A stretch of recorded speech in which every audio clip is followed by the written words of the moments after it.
Get ready, ooh, get ready, ooh, get ready, ooh, for all the rain. It has begun. Springtime showers bring May flowers.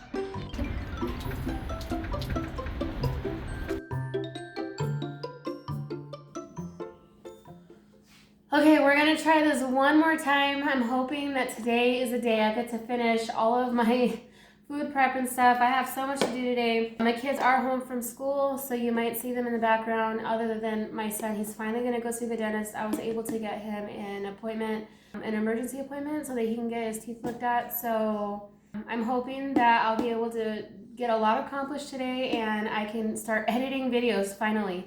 So yesterday I had already prepped some things, and one of them was these onions, but my daughter thinks that they make the refrigerator smell pretty awful, and I wonder if it's because it's not a really tight fitting container. So I'm just going to transfer my onions into another container and then wash this out and use it for something else. I left the grapes in my container in my, what do you call this thing? Salad spinner. I'm gonna go ahead and start picking up all of the grapes off the vine and putting it into a container lined with a paper towel.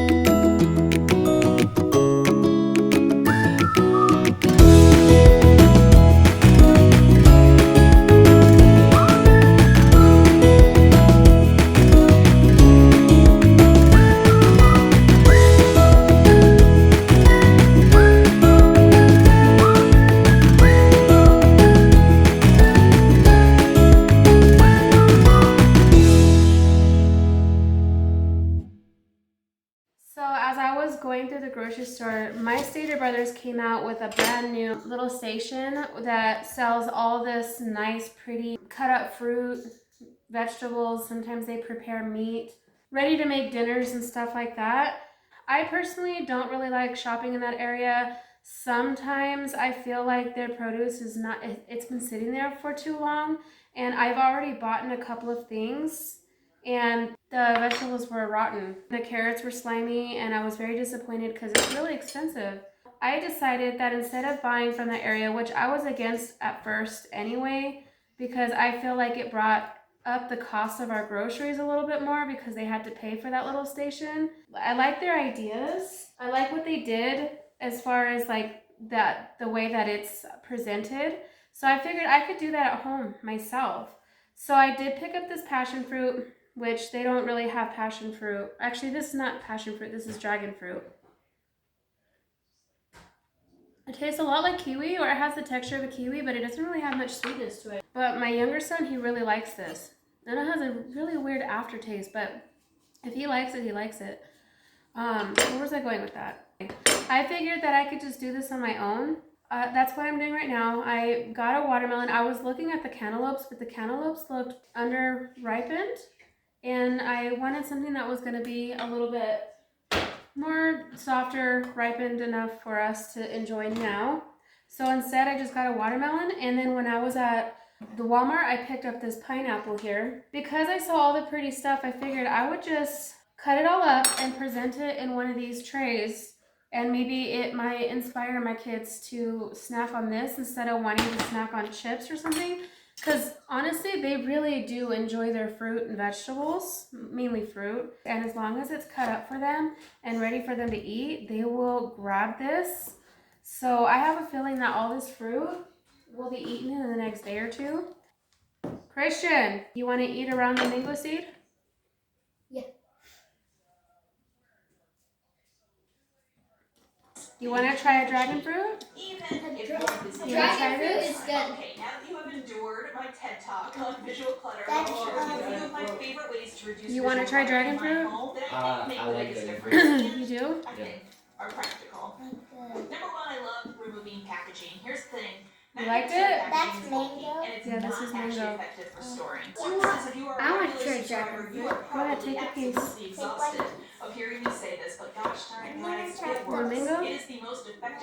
to do in terms of a large return when I'm feeling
pre-shredded cheese.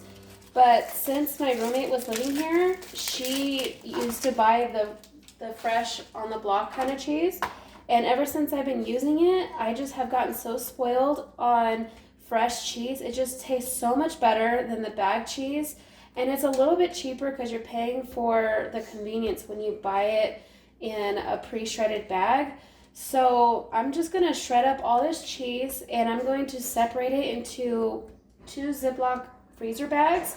And you don't have to worry about any of that cornstarch that the manufacturers use to bag up their cheese. Usually they toss it in cornstarch to keep it separated. And now you have beautiful shredded mozzarella cheese. If my daughter wasn't eating my pieces of cheese, I would probably throw them in some beans if I was making beans. But I got a little mouse here, so she's just gonna take it. Hey, baby.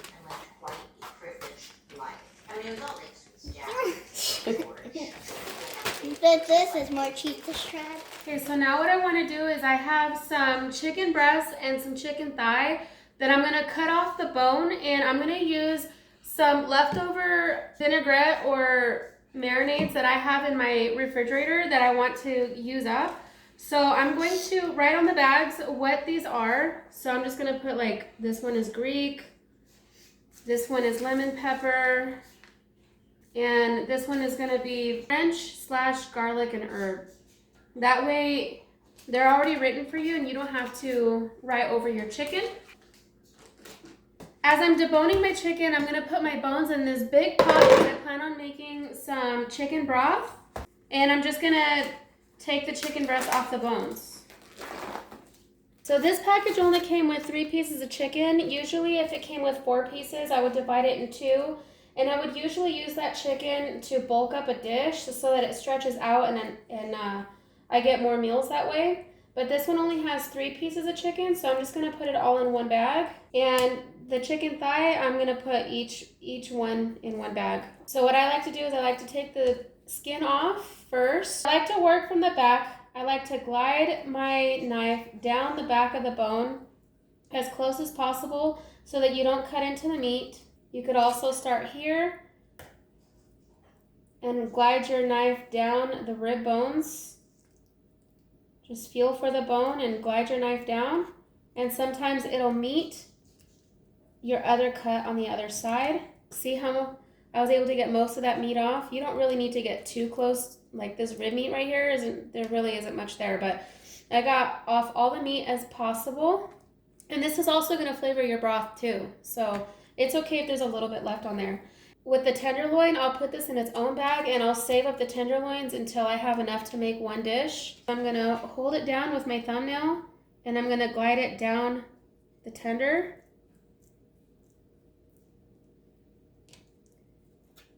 And the whole artery should just come straight off. Now you could just clean up your chicken. And this is optional. If you want to keep your breasts whole like this, you totally could. And you could roast this or you could grill it just like this. But I feel like your chicken will cook up faster and more tender if you butterfly it. So I'm just going to cut it in half. And you can even go a step further and you can pound it out with your mallet if you want to. But I'm not going to because this is going to be marinated, so it will tenderize the chicken for you.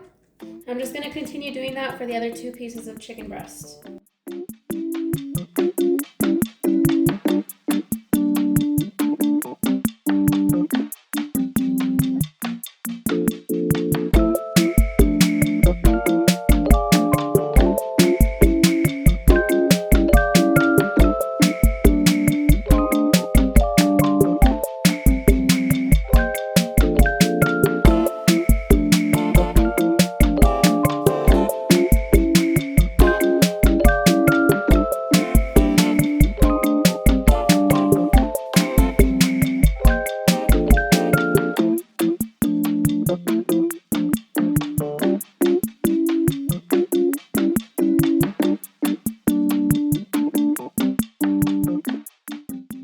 Okay, so since this one doesn't have very much in it, it has a lot of seasonings at the bottom though.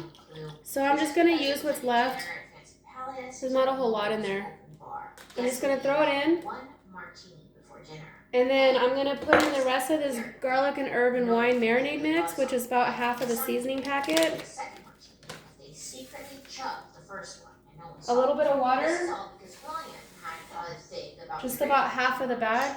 I guess because growing And then just a little bit more oil. sensitive about people getting, you know, wasted. Just a tablespoon or two, not a whole lot. The 1 or 2 rule.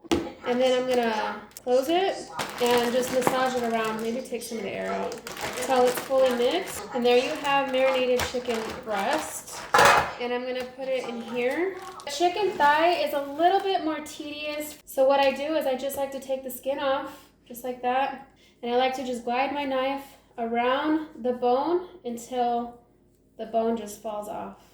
And then you're not gonna wanna forget to clean it up because there is some gristly parts like right here. So I like to fold it in half and just cut that off. So I'm gonna put my bag in here just like I did the other one.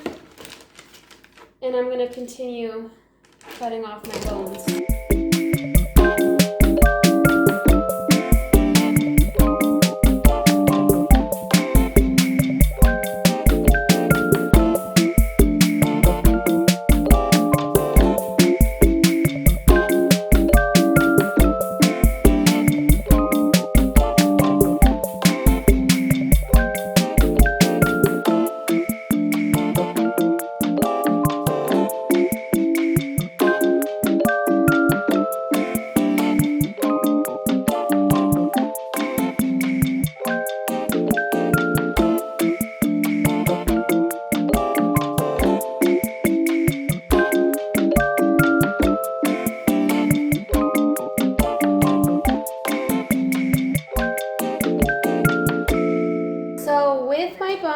The chicken thigh and the breastbone, plus I had the scraps from my asparagus and my parsley in there, and then I took some of my frozen scraps that I've been collecting that has like carrot, it has bell pepper, celery, onion, all kinds of different scraps.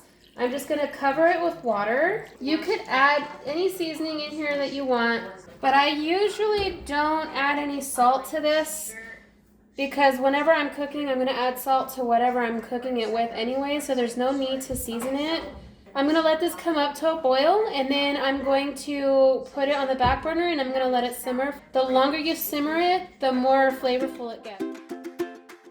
Since I had some extra bananas from the freezer and this box of Betty Crocker banana nut bread mix, we decided to make banana nut bread for dessert today because my kids love eating dessert after dinner. And since banana bread is a crowd pleaser and it's our family favorite, we decided it would be perfect for tonight. And banana bread is one of those things that tastes good whether it's from scratch or if it's made from a box. So you might as well take the help where you can get it, you know, like there's no shame. Not everything has to be made from scratch. But I do have some little hands in the kitchen with me today. She really wanted to help me out pretty much all day. And so I was like, this makes a pretty good video, so I let her help me out. We just followed the directions from the box and it made it easier on her because there wasn't a whole lot of ingredients to add to this. The box said to bake it at 350 degrees for 45 to 50 minutes, but because I was baking it on my countertop oven, I think that it was a little hot, so it started to burn on the top, so I just covered it with some foil and I continued baking it, but I only baked it for about 40 minutes, and if I would have baked it any longer than that, it would have been really burnt. It did have some burned spots on the top and on the bottom, but either way, it still tasted delicious and it was very tender.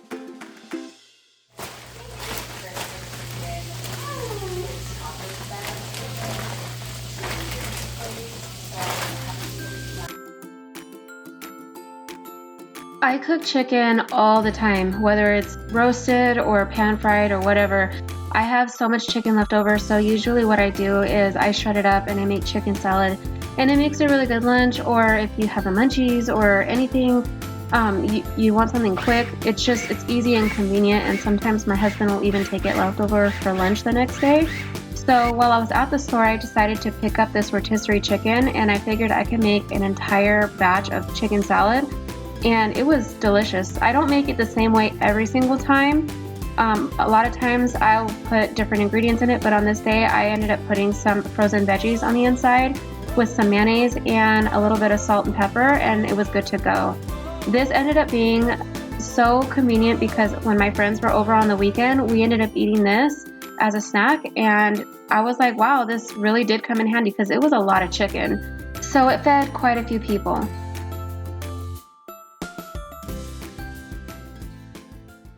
This has been simmering pretty much all day. The broth is looking very, very nice. Has a really deep, rich color. So I'm going to go ahead and shut it off and let it cool down completely. And then I'm gonna put it in containers and freeze it and use it as needed. In this pot, I'm gonna bring up to a boil some water. And I picked this pot because it's nice and long and it's gonna fit my noodles. I'm also gonna use the same pan to make my meat sauce in. And then I have 8 lasagna noodles. And I'm just gonna boil them until they're just about almost done cooking, maybe a minute shy. I'm gonna take my whole thing of ricotta cheese. I'm gonna add an egg. We're gonna add about a half a cup of Parmesan cheese. This is grated. You wanna go ahead and do that? We're gonna do 2 tablespoons of this chopped parsley. And then we're gonna take a good handful of this mozzarella cheese. Think you can get it? Put 2 handfuls in there because you got little hands. We're gonna just season it with some salt and some pepper. A little more. Okay. And then we're gonna use a fork. This one's bent, but it'll still work. And start mashing it up. And we're just gonna set this aside until our noodles are done cooking. I'm just using the Prego traditional. I could make my own sauce, but for time's sake, we're just gonna put a little, we're just gonna use the Prego sauce. Okay, so we're just gonna put a layer of pasta sauce at the bottom so that the noodles don't stick to the glass. If they stick, then we can't take them. Right. What I'm gonna do is I'm gonna take all of these noodles out and I'm gonna let them cool off a little bit. But I'm gonna layer them here. And I only made 8 of them because we don't need that many. Okay, so while those are cooling down a bit, I'm gonna go ahead and start preparing my sauce. I got little less than a pound of ground beef here. So we're just gonna break that up. And then I'm gonna add some onion to it and let those cook down a little bit. And then I'm gonna season it all with some salt and pepper, just to give it a little extra flavor. So the meat is just about done cooking. I chopped it up, not too fine like taco meat, but pretty fine into bite-sized pieces. I put about maybe a half a cup of chopped onion in here, and I'm just letting it sweat out until the meat is fully cooked. And then I'm just gonna salt and pepper it and add some sauce to it. So I'm gonna add in almost all of this sauce, and then all I'm gonna do is put this on low and let it simmer for maybe just like 5 minutes. And now we're just gonna start making our lasagna roll-ups. So all we need is about 2 small scoops. I'm going to show you the first time and then you can do it, okay? Or 2 or 3 small scoops, a couple tablespoons.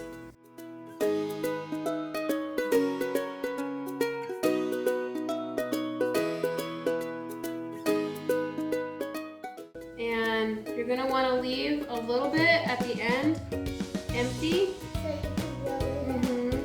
That way it doesn't squeeze all out. So leave a gap on each side. You want to try it?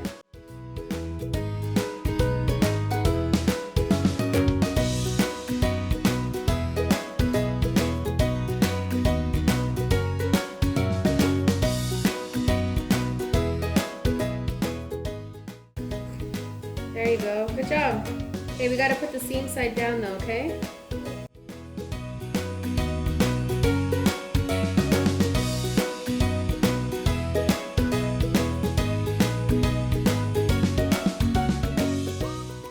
So with the leftover ricotta, you could just scoop it on the top if you want, if you don't want to waste it.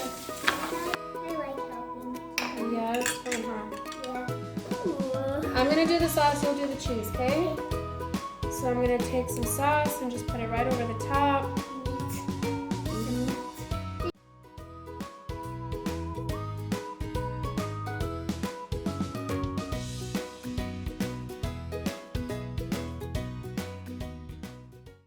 Okay, now we're just gonna cover this and I'm gonna bake this off later. It's not quite dinner time yet. Around 4:30, I'll put this in the oven for about 30 minutes and then it should be done.